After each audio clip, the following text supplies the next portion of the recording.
Hasta mediados del siglo IX, las incursiones, tanto danesas como noruegas, se habían realizado mediante viajes de ida y vuelta a su tierra natal, pero a partir del año 850, los vikingos van a comenzar a quedarse durante el invierno en suelo británico.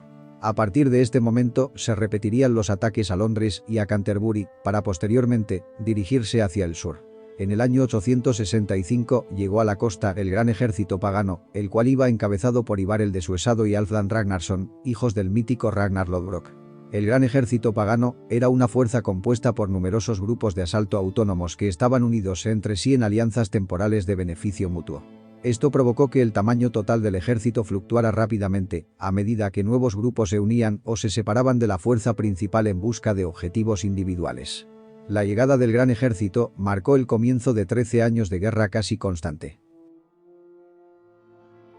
El gran ejército desembarcó en Anglia del Este, donde el rey local llegó a un acuerdo con los invasores y les proporcionó víveres y caballos. Desde allí, se dirigieron a conquistar el reino de Northumbria, donde derrotaron al rey Aella y tomaron a la ciudad de York por las armas. Las sagas nórdicas cuentan que los hijos de Ragnar sometieron al rey Aella al tormento del águila de sangre para vengar la muerte de su padre, pero lo más probable fue que muriera en batalla ante los vikingos. El gran ejército permaneció en York hasta el 869, cuando se dirigieron nuevamente a Estanglia, donde derrotaron a las fuerzas del rey Edmundo, quien fue capturado y muerto. Posteriormente se inició las primeras incursiones en Mercia, donde su rey, Bured, fue expulsado, quedando el este del reino bajo el control de los vikingos para el año 874. La caída de los reinos de Northumbria, Anglia Oriental y Mercia ante el poder escandinavo marca un cambio en el devenir de los acontecimientos que, además de atribuirse a los ejércitos vikingos y a su supuesta movilidad, se le puede agregar las disputas intestinas del mundo anglosajón y a la gran capacidad de los atacantes para explotar esa situación. Durante los años siguientes, los invasores colocaron al frente de los reinos de Northumbria, Mercia y Anglia Oriental a reyes marionetas. La intervención de los vikingos en la política interna de esos tres reinos anglosajones marcó un cambio de táctica frente a las incursiones de períodos anteriores y allanará el camino para la colonización escandinava del norte y este de Inglaterra. En 874, un gran contingente del ejército, bajo el mando de Halfdan, dejó la fuerza principal para hacer campaña en Irlanda, para luego establecerse en tierras de Northumbria, mientras que en 876 otro grupo se estableció en Mercia. Los restos del gran ejército, ahora bajo el mando de Guthrum, intentaron conquistar Wessex, pero fueron derrotados por el rey Alfredo en la batalla de Edington en 878. Los elementos supervivientes del ejército se retiraron a Cirencester y en 879 a la Anglia Oriental, donde se asentaron bajo el gobierno de Guthrum.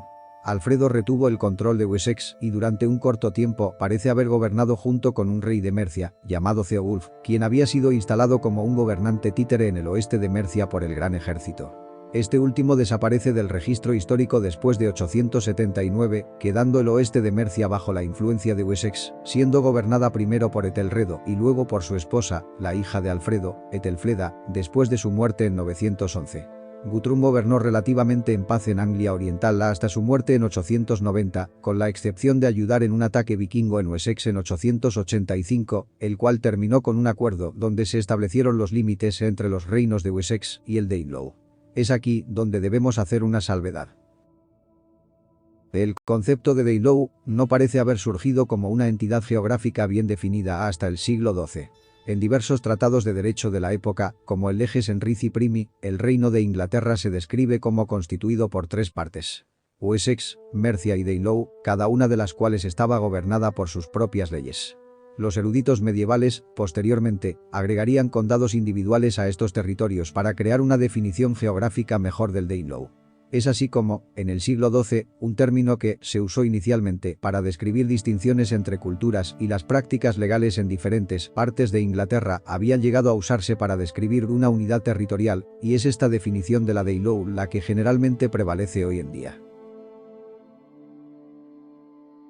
En la década de 890, el conflicto comenzó a intensificarse una vez más en Inglaterra. Wessex fue acosado repetidamente por grandes flotas vikingas, y es en este momento cuando los ejércitos de asalto escandinavos de Anglia Oriental, Northumbria y el este de Mercia comenzaron a realizar incursiones a gran escala en Wessex y el oeste de Mercia. Aunque a veces tuvieron éxito, la mayoría de las veces fueron derrotados por los ejércitos de campaña de Wessex. Alfredo había ganado el control de Londres y probablemente el sur de Essex en el momento de su muerte en 899. Fue sucedido por su hijo Eduardo, el Viejo, quien continuó incursionando en los territorios controlados por los escandinavos. La derrota en la batalla de Tettenhall de una fuerza escandinava, en 910, allanó el camino para la conquista de varios bastiones. Una nueva derrota escandinava en Tempford resultó en la capitulación de Anglia Oriental en 917. Luego de la muerte de Etelfleda en 918, Eduardo anexó la parte occidental de Mercia. Su sucesor, Atelstan, llegaría a gobernar toda Inglaterra después de hacerse con el control de Northumbria en 927. La mayor amenaza contra Atelstan venía desde Irlanda. En Dublín se había hecho con el poder para el año 934 Olaf Godfridsson, un hijo del expulsado rey de York en 927. 3 años después, lanzó una invasión sobre Inglaterra dirigida contra Atelstan, en la que contó como aliados con los reyes de Strathclyde y Constantino de Escocia, que buscaban sacudirse el yugo de Wessex y lograr alguna conquista territorial en la zona fronteriza con Northumbria. Fueron derrotados en Brunanburh. Los resultados de esta batalla fueron trascendentales para todos los interesados. Mientras los escoceses regresaron a sus tierras, Olaf se vio obligado a huir a Irlanda donde, al año siguiente, lucharía por su vida contra los nativos irlandeses. A la muerte de Atelstan, en octubre de 939, toda Gran Bretaña estaba bajo su soberanía. El Danelaw había sido absorbido por el nuevo reino de Wessex, al igual que el reino de Mercia. Los galeses asistían constantemente a la corte y pagaban tributos.